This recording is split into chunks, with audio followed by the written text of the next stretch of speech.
Film की शुरुआत में हम एक राजा को देखते हैं जो काफी बूढ़े हो गए थे और इस वक्त वो अपनी पूरी जिंदगी पर एक किताब लिख रहे थे। जो कुछ भी इस किताब में लिखा गया था वो सब कुछ हम इस कहानी में देखेंगे, जिसके शुरू में हम एक औरत को देखते हैं जो बहुत ज्यादा खून से भरी हुई थी और किसी जानवर से बचकर भाग रही थी। बचने के लिए जैसे वो एक पहाड़ पर चढ़ी, अचानक उस जानवर ने नीचे से हमला कर दिया, बेरहमी से उसे मार डाला, जिसके बाद उसे खींचकर ले गया। अब एक गाँव में कुछ लोग एक लड़की और उसके डैड के पीछे पड़े हुए थे क्योंकि वो उस लड़की को मारना चाहती थी। दरअसल उनका मानना था कि वो लड़की एक विच चुड़ैल है। गांव वालों ने उन्हें पकड़ लिया और खूब पीटने लगी, पर तभी यहाँ दो वॉरियर्स योद्धा आ जाते हैं जो लड़की और उसके डैड को बचाने के लिए गांव वालों से लड़ने लगी। वो उनके डंडे छीन कर एक एक करके उन्हें मारते जा रही थी, साथ ही टांगे मुक्की मारकर भी उन्हें दूर हटा रही थी, क्योंकि दोनों वॉरियर्स को यकीन था कि वो कोई विच नहीं हो सकती। इनमें से एक वॉरियर का नाम फ्रैंक होता है। अब दोनों वॉरियर्स ने लड़की और उसके डैड की जान बचा ली थी, इसलिए लड़की जैसे उनसे बात करने लगी कि उसके डैड उसका हाथ पकड़कर फौरन यहाँ से ले गए। जिसके बाद फ्रैंक और उसका वॉरियर साथी राजा के महल में गए उनसे मिलने के लिए, जहाँ उनकी मुलाकात शुरुआत वाले बूढ़े राजा से हुई जो इस वक्त जवान थे और अभी वो सिर्फ राजकुमार थे, राजा नहीं बने थे बल्कि राजा के बेटे थे। और अब वो उन दोनों वॉरियर्स को अपनी डैड राजा के पास ले गया। असल में राजा ने इन दोनों को यहाँ उस जानवर को मारने के लिए बुलाया था जिसने पूरे किंगडम राज्य में तबाही मचाई हुई है। सबके मुताबिक वो जानवर एक भेड़िया है। वो भेड़िया आए दिन किसी न किसी को अपना शिकार बना लेता है, जिस वजह से हर तरफ दहशत फैली हुई है। तो उस भेड़िए का सफाया करने के लिए राजा ने इन दोनों को बुलाया क्योंकि ये काफी बहादुर वॉरियर्स थे। अब राजा उनसे ये भी कहते हैं कि अगर तुमने उस भेड़िए को मार दिया तो तुम्हें मुंह मांगा इनाम दिया जाएगा। जो सुनकर दोनों काफी खुश हो गए क्योंकि इन्हें काफी दिन तक अब यहाँ रहना पड़ेगा, इसलिए राजकुमार उन्हें उनका कमरा दिखाता है। यह उनकी थोड़ी बहुत बातचीत हुई जिससे उनकी आपस में काफी अच्छी दोस्ती हो गई। राजकुमार यहाँ फ्रैंक से पूछने लगा कि मेरा दिल है मैं भी तुम्हारे साथ चलूं, तो क्या तुम अपने इस सफर में मुझे भी साथ ले जा सकते हो? जिस पर दोनों मान जाते हैं। इसलिए अगले ही दिन फ्रैंक, उसका साथी और राजकुमार भेड़िए का पता लगाने के लिए जंगल में आ जाते हैं। यहाँ उन्हें एक औरत की लाश दिखी जिसकी हालत बहुत खराब थी, उसकी चीर फाड़ की हुई थी क्योंकि इसे भी दरअसल उसी भेड़िए ने इतनी बेरहमी से मारा था। पर आसपास चेक करने पर इन्हें कोई सुराग नहीं मिलता कि इस औरत को मारने के बाद आखिर भेड़िया किस तरफ भागा होगा। महल वापस आकर फ्रैंक की मुलाकात एक लड़की सोफी से हुई जो इतनी खूबसूरत थी कि पहली ही नजर में फ्रैंक उसे पसंद करने लगा था, इसीलिए वो उससे बात करने की कोशिश करने लगा। वो भी इससे बात करने में दिलचस्पी ले रही थी और इस तरह इन दोनों की दोस्ती हो जाती है। अब फ्रैंक जब महल के कुछ लोगों के साथ इस पूरी जगह का नक्शा देख रहा था कि तभी उसकी वॉरियर दोस्त का गाँव वालों से झगड़ा हो गया, जो लड़ाई हाथापाई तक पहुंच जाती है। लड़ाई में गांव के बहुत सारे लोग उसे मारने के लिए बारी बारी आ रहे थे, पर वो बड़ी आसानी से अकेला ही उनका मुकाबला कर रहा था। कोई भी उसके सामने टिक नहीं पाता। वो बड़ी तेजी से अपनी स्किल्स, महारतों का इस्तेमाल करते हुए उन्हें मार मार कर दूर गिरा रहा था। ये सब देखकर राजा का एक साथी गन चलाकर सबको यहाँ से भगा देता है। इसके बाद जब सारे लोग आगे बढ़ रहे थे तो वो गाँव वाली उसी लड़की और उसके डैड को देखते हैं। यहाँ उस लड़की जिसे विच कहा जा रहा था उसकी तबीयत खराब हो रही थी क्योंकि उसका जिस्म बुरी तरह से मुड़ रहा था, उसे दौरा पड़ रहा था। अब ये देखकर सभी गांव वाले काफी घबरा गए, दोबारा से उसे विच कहने लगते हैं क्योंकि उन्होंने किसी की ऐसी हालत पहली दफा देखी थी और दौरा पड़ने से ऐसी हालत होती है उन्हें अंदाजा नहीं था। लेकिन तभी फ्रैंक उसे चेक करने लगा क्योंकि वो डॉक्टर वाले सारे काम भी जानता था। वो उसका गला, नाक, जिस्म चेक करके बताता है कि ये कोई विच नहीं है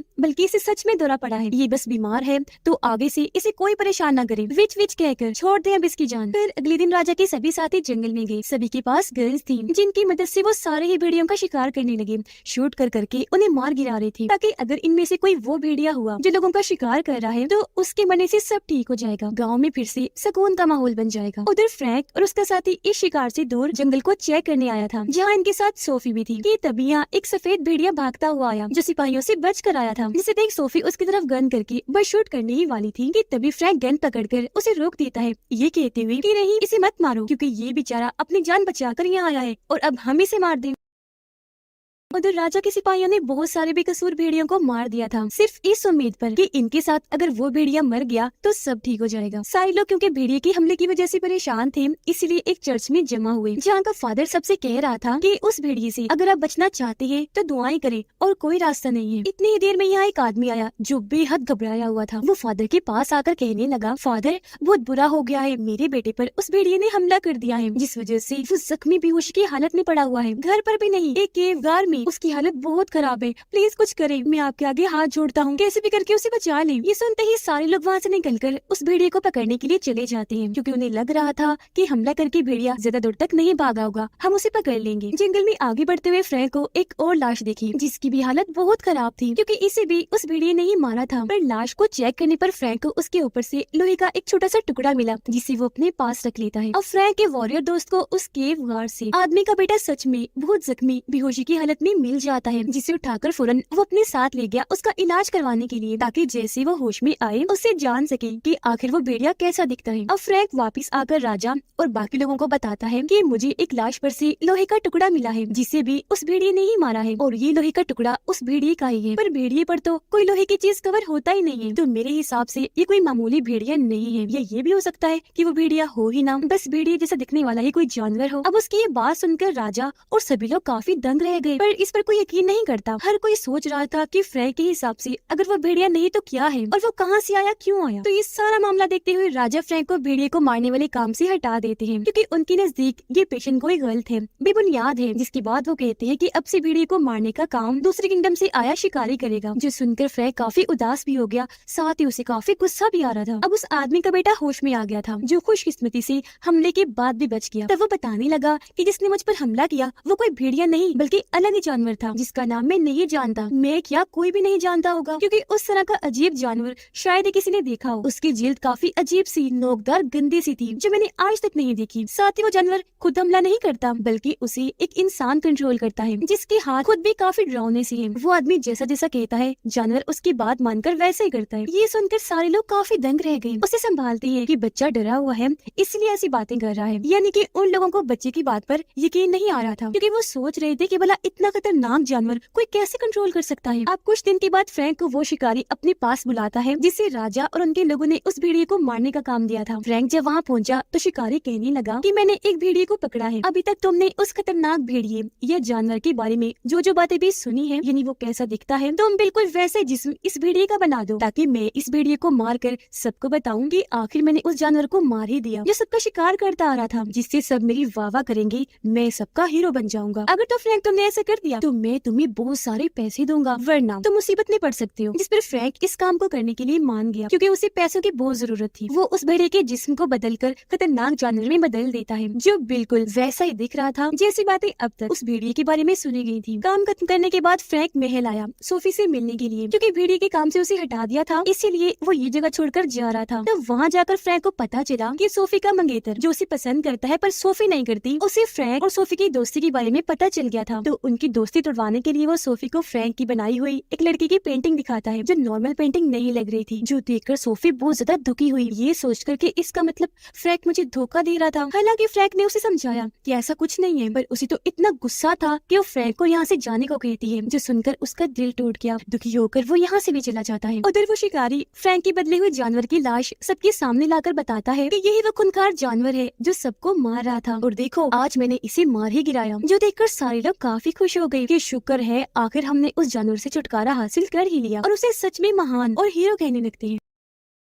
अब जंगल में एक औरत बकरी के बच्चे को ढूंढती हुई काफी अंदर आ गई। जैसे उस बच्चे को लेकर जाने लगी कि तभी यहाँ वो जानवर आ गया, जो पानी में कूदकर वहाँ से औरत पर हमला कर देता है, बुरी तरह मारकर खींचकर अपने साथ पानी में ले गया। सोफी जब अकेली बैठी थी तो उसके पास वही लड़की आई जिसकी पेंटिंग फ्रैंक ने बनाई थी। वो सोफी को बताती है कि फ्रैंक मेरे पास अक्सर आया करता था, इसलिए नहीं कि हमारे बीच कोई ताल्लुक है, बस मेरी पेंटिंग बनाने। जिसे तुम सोच रही हो वैसा कुछ नहीं है, शुरू से पसंद वो सिर्फ तुम्हें ही करता है, और आज भी वो तुमसे बहुत प्यार करता है। जो सुनकर सोफी को काफी बुरा लगा कि मैंने इतने अच्छे इंसान पर शक किया, उस पर भरोसा क्यों नहीं किया। अब फ्रैंक और उसका दोस्त जब किंगडम छोड़कर जा रही थी तो तभी उनके पास राजकुमार आया, जो उनसे कहने लगा कि मैं जानता हूँ वो जानवर अभी तक मरा नहीं है, क्योंकि अभी भी वो लोगों को मार रहा है, और जो जानवर सबको दिखाया गया वो झूठा है, तो तुम ऐसे जिंदा ही छोड़कर उसे नहीं जा सकते, यहाँ रहो, उसका खात्मा करो, क्योंकि सोफी भी यही चाहती है। इतना कहकर वो फ्रैंक को सोफी का खत देता है कि वो तुमसे मिलना चाह रही है, जो जानते ही फ्रैंक बेहद खुश हो जाता है, और अब वो और उसका साथी यहाँ रुकने के लिए मान गए। रात होते ही फ्रैंक सोफी से मिलने गया, जहाँ दोनों एक दूसरे को देखकर बहुत खुश हो गए, गले से लग जाते हैं। लेकिन जब सोफी के डैड फ्रैंक के लिए शराब लेने गए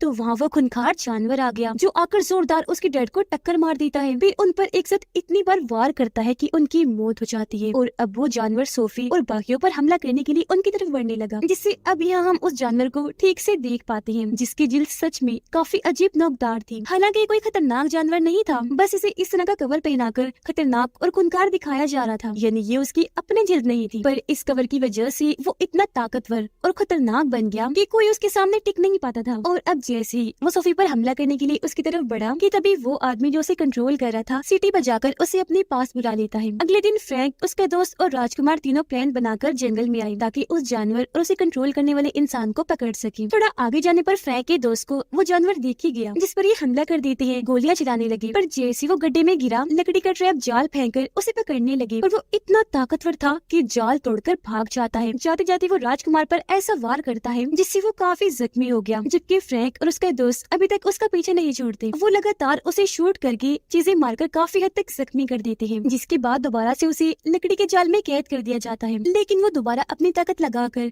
फिर से भाग गया, पर क्योंकि राजकुमार की हालत खराब हो रही थी इसलिए फ्रैंक उसे संभालने में लग गया, जबकि उसका दोस्त जानवर के पीछे चला गया उसे पकड़ने के लिए। जानवर के पीछे पीछे वो एक केव में आ गया, जहाँ उसे उस गाँव वाली लड़की के डैड दिखे, जिनके पास वो जानवर चला गया और वो उसे तय खाने एक महफूज जगह पर छुपाने लगे। ये देख फ्रैंक का दोस्त काफी दंग रह गया, उसे कुछ समझ नहीं आ रही थी कि आखिर इसने ऐसा क्यों किया। पर तभी यहाँ बहुत सारे लोग आकर उसे चारों तरफ से घेर लेते हैं और एक साथ मिलकर तेजधार हथियारों से उस पर हमला करने लगे। पर वो क्योंकि बहादुर वॉरियर था इसलिए बड़ी आराम से वो उनकी हर वार को रोककर लड़ने लगा, कूद कूद कर उन्हें मार गिरा रहा था। एक लड़की को पकड़कर जैसे वो मारने लगा तो उसने देखा कि तो वही गाँव वाली लड़की है जिसे सब विच कह रहे थे। वो सोचने लगा कि इसका मतलब ये भी बाकियों के साथ मिली हुई है। इस दौरान 2 मिनट के लिए उसका ध्यान भटक गया, जिस चीज का फायदा उठाकर उसे पीछे से गोली मारकर जख्मी कर दिया जाता है। जिसके बाद वो सब उसे हाथ से ऊपर उठाकर ऐसी हरकतें करने लगी जैसे वो इनका खिलौना है और ये उसके साथ खेल रहे हैं। फिर वो उसे इतना मारती है कि वो अधमरा हो जाता है, जिसके बाद उसे उठाकर खाई में फेंक गई। पर तभी उसे वही सफेद भेड़िया देख लेता है जिसे फ्रैंक ने बचाया था, इसलिए फौरन फ्रैंक के पास जाकर उसे यहाँ लाता है। और जब फ्रैंक अपने दोस्त की ऐसी हालत देखता है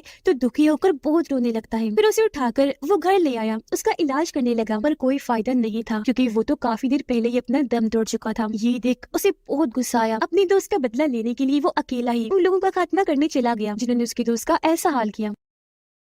ये एक जगह पर आया जहाँ सारे जश्न मना रहे थे, डांस कर रहे थे, पर ये वहाँ आकर बड़े जोश से लड़ने लगा। जो भी इसके सामने आ रहा था अपनी ताकत लगाकर ये सबको रास्ते से हटाता जा रहा था, किसी को मुक्कों से मारकर, किसी को बाजू तोड़कर, तो किसी का गला दबाकर। और ऐसे उसने बहुत सारे लोगों को मार दिया। वापिस आकर उसने अपने दोस्त को जलाकर उसका फ्यूनरल कर दिया। तभी उसके पास राजा और उसके लोग आए जो फ्रैंक से कहने लगे कि तुमने गाँव के बहुत सारे लोगों को मार दिया है, तो इसीलिए सजा के तौर पर तुम्हें जेल जाना होगा। अब हालांकि वो सबको समझाता है कि पहले उन्होंने मेरे दोस्त को मारा था, फिर मैंने मारा, पर कोई भी उसकी बात सुनने को तैयार ही नहीं था। वो पकड़कर उसे अपने साथ ले जाती है, जेल में बंद कर दिया जाता है। जहाँ थोड़ी देर बाद जेल में उससे मिलने पेंटिंग वाली लड़की आई। वो यहाँ हैरानकुन जानकारी देती है, बताने लगी कि मुझे यहाँ चर्च के फादर ने भेजा है क्योंकि वो एक खुफिया सोसाइटी जिसका नाम ब्रदरहुड है उसके लिए काम करते हैं, जिसमें उन्होंने और उनके साथियों ने मिलकर उस खतरनाक जानवर को पाला है। उनके अलावा राजा के कुछ साथी भी इस सब में मिले हुए हैं जो राजा को मार कर उनकी जगह लेकर हर जगह और इस किंगडम पर अपना कब्जा करना चाहते हैं। पर क्योंकि तुम भी सब कुछ जान चुके हो इसलिए फादर तुम्हें मारकर तुम्हें मुर्दा हालत में देखना चाहते हैं। जो सुनकर फ्रैंक घबरा गया, पर तभी उसकी हालत खराब होने लगी, उसे उल्टी हो रही थी। दरअसल इस लड़की ने फ्रैंक के खाने में जहर मिला दिया था। वो तड़पने लगा जिससे यहाँ फ्रैंक की भी मौत हो जाती है। अब जब सोफी को इस बात की खबर हुई कि फ्रैंक मारा गया तो फौरन उससे मिलने आई क्योंकि उसे अभी तक यकीन नहीं आ रहा था कि फ्रैंक मर गया है। पर जैसे सोफी ने उसकी लाश देखी वो एकदम टूट गई। अब कुछ ही देर में पेंटिंग वाली लड़की और उसके कुछ लोग फ्रैंक की कब्र के पास आते हैं क्योंकि इस लड़की ने फ्रैंक के खाने में जहर नहीं बल्कि कुछ वक्त के लिए बेहोश करने वाली दवाई मिला दी थी ताकि बेहोशी की हालत में वो फ्रैंक को फादर को दिखा सके और उसे यकीन हो जाए कि हाँ फ्रैंक मर चुका है। जिसके बाद में ये लड़की आकर उसे बचा ली तो कब्र खोद कर वो फौरन फ्रैंक को बाहर निकालते हैं। उधर सोफी जब उदास बैठी थी तो तभी वहाँ उसका मंगेतर आता है जो उसे दिलासा देने के बहाने उसके साथ बदतमीजी करने लगा। इसी दौरान हम उसका हाथ देख लेते हैं जो बेहद डरावना था,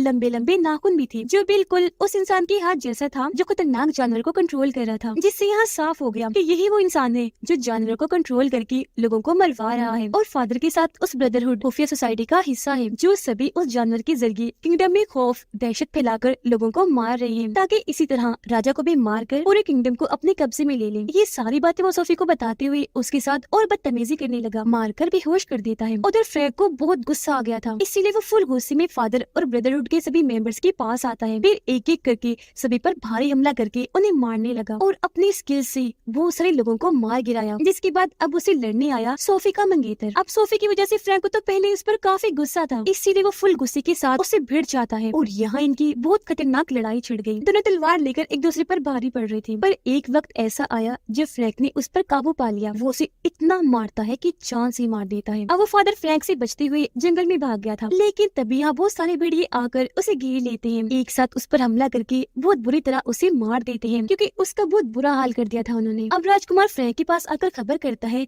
कि सोफी की हालत बहुत खराब है, वो मर रही है, तुम्हें उसके पास जाना चाहिए क्योंकि तुम दोनों एक दूसरे को प्यार करते हो, तो हो सकता है उसे होश आ जाए। जिसन फौरन वो उसके पास गया जो बेहोश ही पड़ी हुई थी। वो उसे अपनी गोद में उठाकर अपने दोस्त की दी हुई दवाई खिलाता है, लेकिन फिर भी उसे होश नहीं आती। इसलिए फ्रैंक इतने वक्त से बिना कुछ खाए पिए सोफी को गोद में लिए उसके ठीक होने के लिए दुआएं करने लगा, जिससे आखिरकार उसकी दुआ और उसके दोस्त की दवा रंग ले ही आती है क्योंकि उसे होश आ गया था। जिसके बाद फ्रैंक उस जानवर के पास गया जो जख्मी होने की वजह से वही पड़ा हुआ था, बहुत तकलीफ में था। तो अब उसे इस तकलीफ से आजाद करने के लिए फ्रैंक उसे शूट करके मार देता है, इसीलिए भी मारा ताकि आगे से उसे कोई कंट्रोल करके लोगों को ना मरवाए। अब जानवर और सोसाइटी को खत्म करने से फ्रैंक ने इस किंगडम को बचा लिया था। जिसके बाद वो सोफी को लेकर अपने किंगडम के लिए निकल जाता है शिप के जरिए, जहाँ वो समंदर में अपने दोस्त की राख को भी बहा देता है। फिर वो और सोफी गले मिलती है क्योंकि अपने किंगडम में जाते ही दोनों शादी करके हंसी खुशी जिंदगी गुजारेंगे। और इसी के साथ इस मूवी की कहानी यहीं पर खत्म हो जाती है।